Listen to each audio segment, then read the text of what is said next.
Hey y'all, welcome back. I'm Sabrina and welcome to my book nook.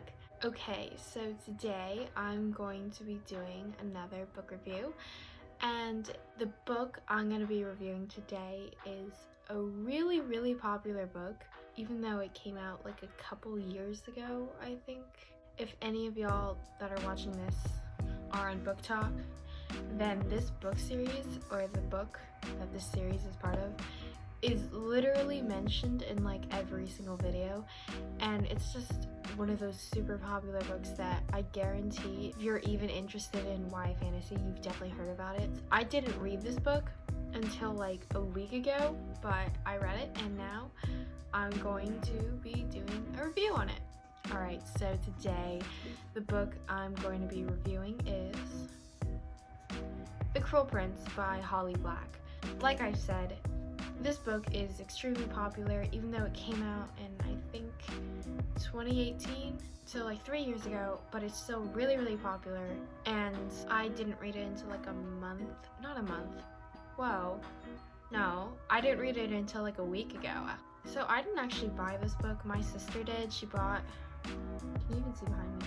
She bought the whole trilogy, but she didn't like it that much, so she gave it to me and I was like, okay, I'll take it, and now I have the entire trilogy. I've only read the first book so far, so I haven't read The Wicked King and Queen of Nothing yet. Before I get into the review, let me just break down how my book reviews work.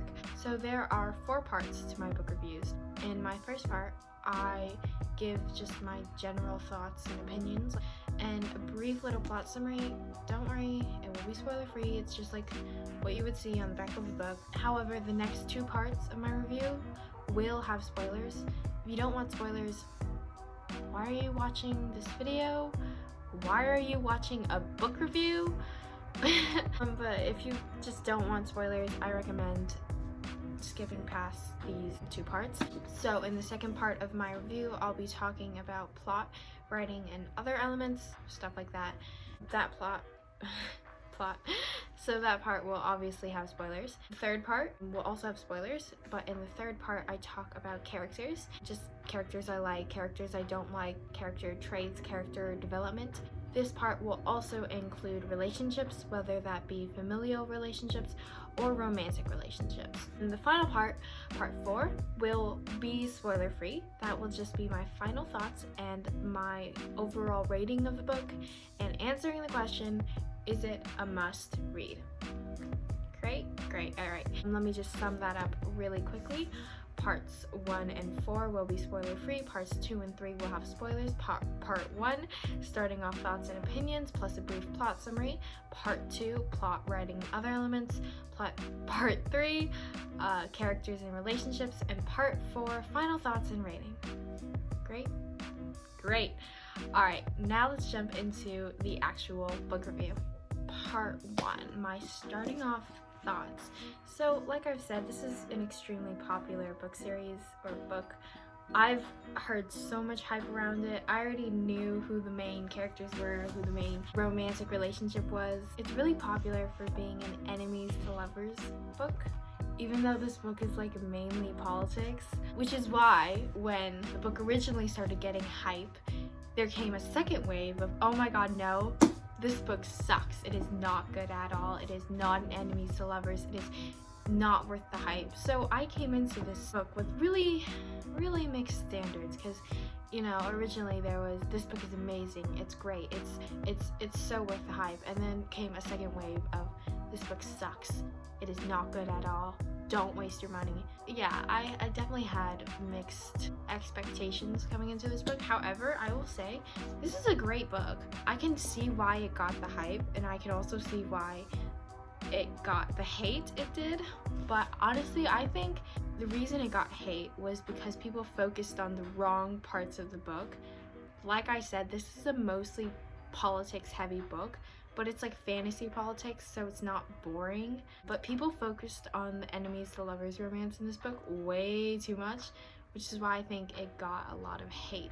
But honestly, this is a great book. This is just like your classic YA fantasy novel. And, you know, I thought it would just be another general YA fantasy book, and yeah, it is. but it's a general YA fantasy book in a good way. That's not necessarily a bad thing. If you enjoy YA fantasy, then this book is amazing, and I enjoy YA fantasy, so I think this book is amazing. Next, let me briefly go over the plot. The main character, Jude, is a human girl who had her parents murdered as a kid, and she was raised by her mom's ex-husband, who also murdered her parents, and she's raised by her mom's ex-husband / parents murderer in the fairy world, right? And so she's grown up in this guy's house. He's the general, he's like the high general or whatever, and she's grown up in his house, and she wants to become a knight by competing in the summer tournament. Blah blah blah, enemies to lovers, blah blah blah. She becomes involved in political plots, blah blah blah. It's fantasy. Yeah, so that's like just the general plot of the book. Alright, so now let's move on to the second part of my review, plot, writing, and other elements. Like I said before, this part will have spoilers. If you don't want it, skip to part 4, because part 3 will have spoilers as well. Great? Okay. Alright, let's begin by talking about the plot a little bit. So the plot, I already knew it was going to be a super politics heavy based book, because that's what my sister told me going in, and you know, I thought it would be kind of boring, but it's like fairy politics, so it's all like spying and poisoning and oh my god, you murdered her. So that kind of politics, I guess. You have a morally gray main character, Jude, so to add to all that, it's really not that bad of a plot, to be honest.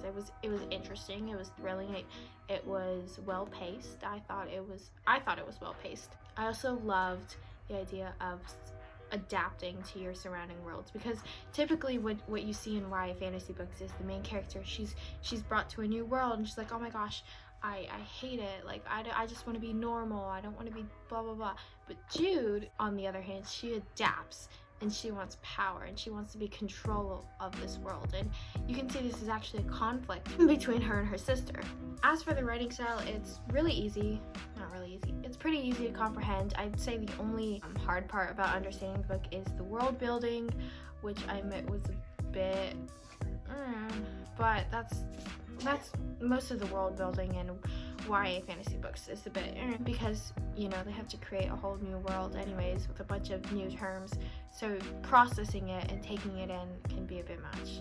Yeah, like I said, the world building a little bit rocky, but it is very detailed, so if you pay attention, you'll catch up pretty fast. So next, let's talk about characters and relationships. Right, so let's start off by talking about the main character, Jude. I like Jude pretty well. She's definitely different from other YA fantasy protagonists because, like I mentioned before, she wants power and she's adapted to her new world, but she's morally gray and she's willing to do whatever it takes to get to that power. You know, she's ambitious, and I can definitely appreciate her character. Yeah, I don't really have any criticisms on her character. She's just like, you know, a good, strong, confident YA female protagonist. Alright, next character I will be talking about is Carden. Am I saying that right? Carden? Alright, so Carden is the love interest in this book, and because of how much I've heard about this book, I already knew him and Jude were gonna have this whole enemies to lovers romance, and he's supposed to be this like really terrible person. Fairy? Really terrible person. Fairy? Anyways, yeah, he's supposed to be this, and he lives up to that in this book. This man is a and I guess that's like, if you're into that, great, but personally, I think ripping off someone's wings just because they were in your way is a bit much, or trying to drown the girl you love. I just feel like his only personality trait is being a and, you know, there's that whole trauma backstory. My brother beats me. Okay. Alright, so now I want to talk about Jude and Carden's relationship. Like I said, they're super popular on Book Talk for being like this big enemies to lovers romance. And I love enemies to lovers, but for some reason, these two just don't do it for me. I mean, I still like them. They're cute-ish, I guess, but I feel like there's not enough build up to it. Like, you see you see the hate, right? Obviously see the hate with him trying to kill her like multiple times, but you don't see the build up to romance. Their relationship just didn't live up to the hype, I would say. I mean, I like it, but I don't love it. So I'm gonna get a lot of hate for that. Okay, now let's talk about some supporting characters. Maddock. I'm not saying it right. I'm just gonna say Maddock because I don't know how to say his name. I didn't know how to feel about this guy from the beginning. Good guy, bad guy, villain, father figure. I have to say, him being a father figure to Jude is definitely a very interesting dynamic. Not only is he her biggest threat, but he's also supposed to be her biggest protector, which, you know, is a parallel to literally like the first scene in the book. He kills her parents, he's her biggest threat, but then he brings her to Fairyland where he protects her because he's the High General. Again, at the end of the book, he's her biggest threat and her biggest protector. Or at least not biggest protector, I would say. He just went from protector to just threat. So next I want to talk about Taryn. Taryn, is that how you say her name? Taryn. I don't like her. I just absolutely hated her. Girl just betrayed her twin sister for some, like, are you kidding me? She chose a boy who was with her sister, like, at the same time, over her sister. That's such a move. Are you kidding me? Yeah, no, I don't like Taryn. She also made, like, no move to protect Jude or defend her, which I know she was under the curse or all that. But, I mean, like, the scene before she faces the curse, you could have just helped her, drowned along with her. That maybe would have made me like you better, because, you know, if my twin sister was willing to drown with me, I would definitely like her a lot more. I don't have a twin sister, by the way. Metaphorical twin sister. I haven't read the second book yet, or the third. Like I said, I haven't read the rest of the trilogy yet, but I feel like she's gonna somehow redeem herself by dying or something like that. I don't know. I hope she dies, or at least I hope her character changes, because right now in the first book, she is insufferable. So the final character I want to talk about is Locke. I just have one word for him. To be honest, I knew he was going to be evil from the start. I pretty much guessed that he was Taryn's secret lover, all that. It was really obvious. However, that dude is still I mean, like, two twin sisters at the same time because it's just like a game to you. Yeah. Other than that, he has, like, basically no character development besides just, like, a plot twist to reveal he's secretly been evil the whole time, even though you could have guessed that from the start. But yeah, his main personality trait is just, like, messing around with other people, so didn't really like him that much either. So now let's move on to the final part of my review, final thoughts and rating. Alright, so final thoughts on this book.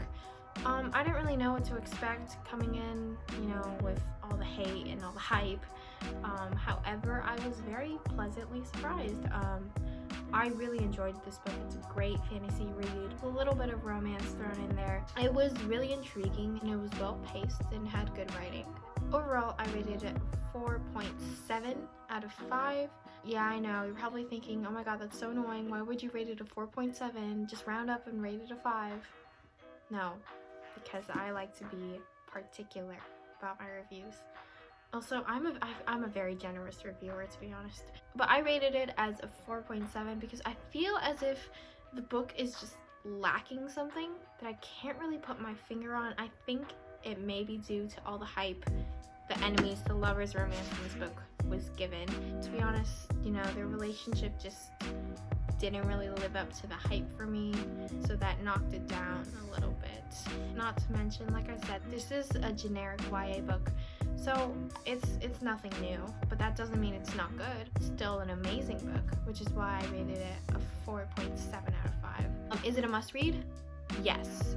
If you're a fan of YA fantasy, if you're a fan of enemies to lovers, if you're a fan of backstabbing and betrayals and secrets and murders and all that stuff, read this book. It's still an amazing book, you know, so I would definitely say if you enjoy all the things I listed before, read this book. It also has a map inside. Books with a map inside, always good. You know they're about to be good. that's the whole review. If you watched the entire thing, thank you so much. If you like the video, give it a thumbs up. If you don't like the video, don't give it a thumbs up. If you really hated the video and you hate me and my review, or you don't hate me but you don't like my review, give it a thumbs down. But please don't give it a thumbs down, because I wouldn't like that. That would be kind of mean. I'm probably annoying you right now, so someone's probably gonna give this a thumbs down. Please don't give this a thumbs down. If you want more videos from me, please subscribe, and I'll see y'all next time. Bye!